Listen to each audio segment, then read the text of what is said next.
Olá, seja muito bem-vinda, muito bem-vindo ao canal Doutrina Viva. Este é o curso 1, Educação Espírita Cristã, e nós estamos no módulo 2, que é o participante e o facilitador. Hoje é o nosso tema 2, o facilitador. Bom, para começar o estudo, eu trouxe aqui um trechinho do Livro dos Médiuns, do capítulo 3, item 18, em que Kardec diz o seguinte: não constitui ensino unicamente o que é dado do púlpito ou da tribuna. Há também o da simples conversação. Ensina todo aquele que procura persuadir a outro, seja pelo processo das explicações, seja pelo das experiências. E a evangelização, seja ela de jovens, de adultos ou de crianças, nada mais é do que um processo de ensino. E o que Kardec vem é nos colocar aí de fato numa postura mais tranquila, dizendo que ensinar envolve todas essas situações. Então podemos nos despir da figura de professor, podemos descer do púlpito e saber que as situações de ensino são todas essas de vivência inclusive. E isso é bom para que a gente reflita sobre então o papel do facilitador. Qual é o objetivo do facilitador dentro de um estudo espírita? Quem é o facilitador? No estudo passado, nós falamos daqueles vários pontos que norteiam o aprendizado de um adulto. Hoje nós vamos falar então do contraponto, que é o facilitador. E se a gente imaginar um modelo básico de um sistema de comunicação, nós temos sempre um receptor, um emissor, um canal e um meio.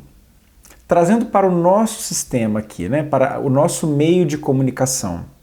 Então nós temos receptor e emissor que trocam de papel frequentemente, que são o facilitador e o participante, porque a ideia é que a gente construa esse diálogo. O meio, o canal da comunicação seria exatamente as nossas metodologias, o nosso formato. E a mensagem em si é o conteúdo do que é trazido. Então, com base nisso, o facilitador deve estar muito atento a esses 4 pontos, a si próprio, ao interlocutor, ao formato como ele traz a mensagem e ao conteúdo em si. E daí traz uma série de reflexões sobre qual é o papel desse facilitador. Bom, basicamente, quando nós pensamos que o facilitador está sendo o meio para que a doutrina espírita faça parte da vivência daquele participante, principalmente aquele que chega na doutrina espírita, a gente vê que ele está completamente alinhado com o papel da doutrina espírita na Terra, que é o de esclarecer consciências, trazer à luz aquela consciência, aquela pessoa, aquela individualidade que passa por necessidades. E aí vem algumas reflexões com relação ao papel do facilitador. O facilitador, ele consegue perceber então essas necessidades dos participantes?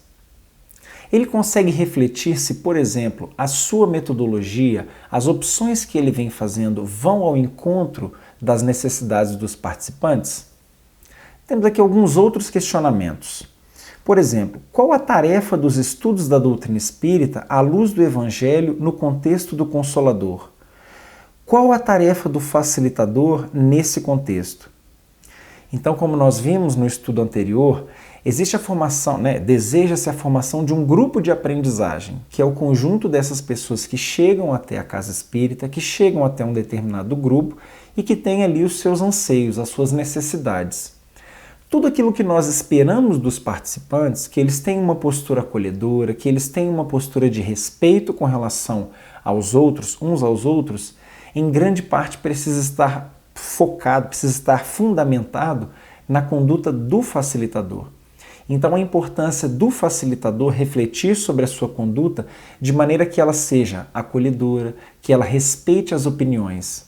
Além disso, como a gente vem tocando frequentemente, o facilitador tem que ter a consciência de que ele também é um aprendiz. Então é muito importante, ao preparar um estudo, ao conduzir uma reunião, que o facilitador se coloque na postura de aprendiz. Não é simplesmente deixar a reunião fluida e que qualquer pessoa conclua um assunto, não é isso, mas é aprender também com as experiências daqueles que ali chegam. Então evitar, às vezes, condutas que são disciplinadoras demais ou simplesmente de hierarquias, aquele facilitador que muitas vezes acha que precisa ter a última palavra sobre tudo, muitas vezes pode estar um pouco equivocado e atribuindo a si um papel que na verdade não lhe pertence. Até porque, como nós vimos que os os participantes, né, os adultos, eles precisam sentir-se autodirigidos, que eles próprios estão conduzindo os seus estudos, o facilitador é quem vai permitir que isso aconteça. O facilitador precisa refletir também que ele tem que estar atento a essas diversas necessidades. Muitas vezes tem um participante que chega ali com uma demanda, por exemplo, de conhecimentos e de mais informações e de uma bagagem de literatura grande da doutrina. É importante que o facilitador tenha bagagem e consiga dar, então, leituras para que aquele participante faça num outro momento, para que ele faça sozinho ou indique outros estudos. É importante também que o facilitador reconheça que muitos colegas chegam, muitos participantes chegam precisando, antes de tudo, de acolhimento. Não vai existir uma regra novamente, não vai existir um tipo de pessoa que chega. Até porque, se considerarmos que cada um de nós é uma individualidade, cada um que chegar até o nosso estudo pode ter demandas únicas, né, próprias, que nenhum outro vai ter. Para o facilitador conseguir atender tudo isso, é claro que ele tem que pensar sobre o seu papel e também tem algumas estratégias, como, por exemplo, dedicar o seu tempo àquele grupo.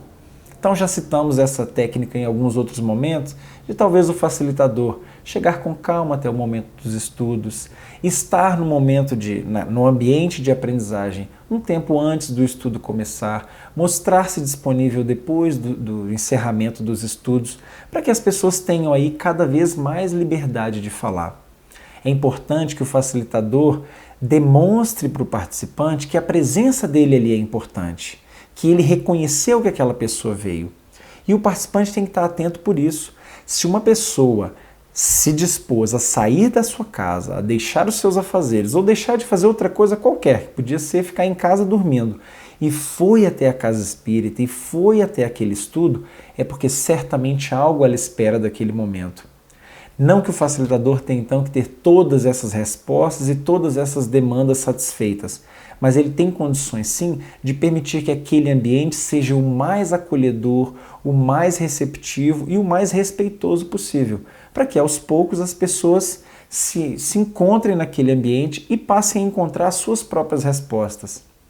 É importante que o facilitador também, ao se colocar na posição de aprendiz, reflita tudo aquilo que ele está aprendendo daqueles momentos, todas as experiências colhidas, tudo aquilo que ele está aprendendo, e jamais ter a postura de que está indo lá na condição de doador, na condição de fonte do saber, porque se o facilitador se entender como esse sábio que está ali simplesmente para passar algo, né, para aqueles que não têm, de fato ele parou de aprender. E aí sabemos, por ensinamento da doutrina, que a humildade vai ser a base de todo essa compreensão. Bom, com esses questionamentos e tantos outros que nós podemos fazer a partir disso, a gente encerra o tema 2 e o módulo 2, que é o participante e o facilitador. Essas primeiras questões reflexivas elas vão servir de base para que a partir do próximo módulo, quando estivermos falando de temas mais técnicos, mais diretos, a gente sempre repense a nossa condição. Você já sabe, o conteúdo desse vídeo e de todos os demais, ele faz parte de um material escrito, de uma apostila, que você pode encontrar no site www.manualdoevangelizador.com.br. Lá você vai encontrar outras questões, outros materiais de referência que certamente serão úteis para você na sua tarefa.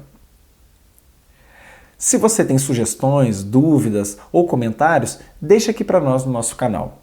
Bom, por hoje é só. Eu aguardo você no nosso próximo vídeo. Até lá!